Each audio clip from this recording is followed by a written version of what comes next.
Hi, ik kreeg wat vragen over Neo Finance en ik denk dat het toch handig is om daar even snel op te antwoorden. Een van die vragen was, hoe zit het nou precies met die rekening en het account? En dat is best ingewikkeld. Je gaat namelijk bij Neo Finance een account openen en daar kan je op dat account in het systeem, het platform van Neo Finance, kan je die leningen kopen. Dus dat kan je daarmee doen, maar je moet daar geld naartoe sturen.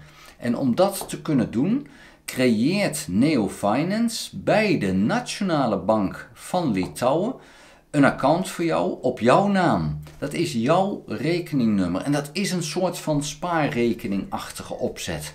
Dus niet bij een commerciële bank, maar bij de Nationale Bank van Litouwen. En dat betekent ook dat er geen depositogarantie op bestaat, want ja, dat is de Nationale Bank. Die gaat niet failliet.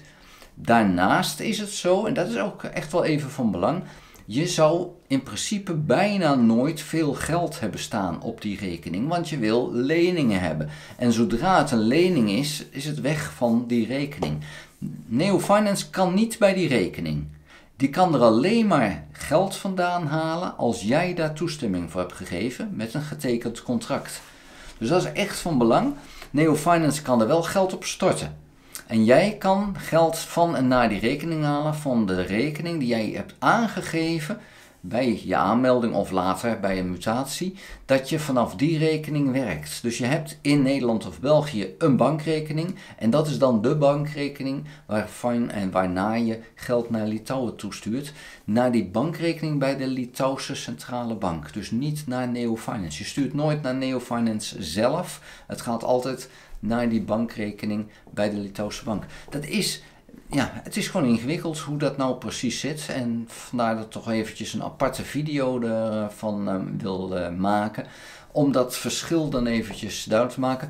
Het is dus ook zo dat een derde, iemand anders, kan geen geld overmaken naar die rekening in Litouwen. Dus als jij zegt tegen iemand, ja, je kan geld voor mij overmaken, je krijgt geld voor jou dus, dan moet je dat eerst naar je rekening in Nederland of België laten overmaken. En jij moet zelf dat geld dan oversturen naar die bankrekening in Litouwen. Er zijn dan twee mogelijkheden. Je kan gewoon vanuit je eigen bank versturen. Je kan ook inloggen bij Neo Finance en het via het systeem doen. Daarvoor gebruik je de eerste tabblad en daar kan je geld overmaken. Kan je daar aanklikken. Deze methode via de Neo Finance site is sneller. Dat is soms al met enkele seconden geregeld, vaak binnen enkele minuten. Het is hoogst zelden dat het langer duurt. Dus het gebeurt wel eens, maar dat ligt dan niet aan Neo Finance, maar dan is er een controle op de overboeking. Dat gebeurt af en toe en dan kan het wel vertraagd zijn.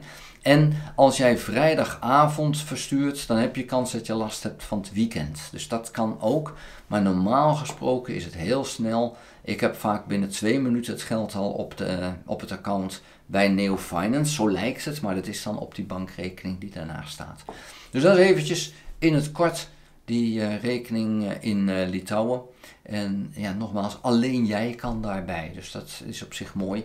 En je moet echt een getekend contract hebben. Dan pas kan Neo Finance het geld eraf halen. Je krijgt geen rente op die bankrekening. Dus zorg ervoor dat er zo min mogelijk geld op staat. Ik probeer altijd onder de €1000 te blijven. Af en toe stort ik meer. Maar dan is het echt de bedoeling om heel snel dat geld allemaal weg te hebben. Maar normaal gesproken probeer ik echt onder de 1000 te blijven. Vaak zelfs onder de €100. Ik wil zo snel mogelijk lening hebben, want die leveren de rente op. Geld op die rekening bij de Nationale Bank levert gewoon niks op, dus daar heb je niet zoveel aan. Heb je nog geen rekening of account bij Neo Finance, open dan een rekening daar. Als je dat doet met de code BEURSBOX20, dan krijg je, als je €50 in leningen hebt gestort, €20 bonus van Neo Finance. En €20 is het minimumbedrag wat je kan gebruiken om een lening in te zetten. Dus ja, je kan eigenlijk gratis zomaar een lening gaan inzetten met, wat is het, tussen de 7 en 25% op dit moment. Maar Ja goed, je kiest dan zelf hoeveel risico je wil nemen. Maar het kan dus flink oplopen. Maar dat is code beursbox20 om een account te openen. Je kan dat doen via www.p2pfinance.nl. Ik raad je aan, kijk daar eens. En kijk dan ook naar de betaalde cursus die ik heb gemaakt. Want die kan je nog veel sneller aan de goede instellingen helpen. Het is een betaalde cursus, maar dat geld wat je ervoor betaalt, haal je er dik uit. Omdat er heel veel tips in de cursus staan. En die cursus neemt je mee van A tot Z door het systeem van Neo Finance. Dus ik raad dat van harte aan. Vind je allemaal via p2pfinance.nl.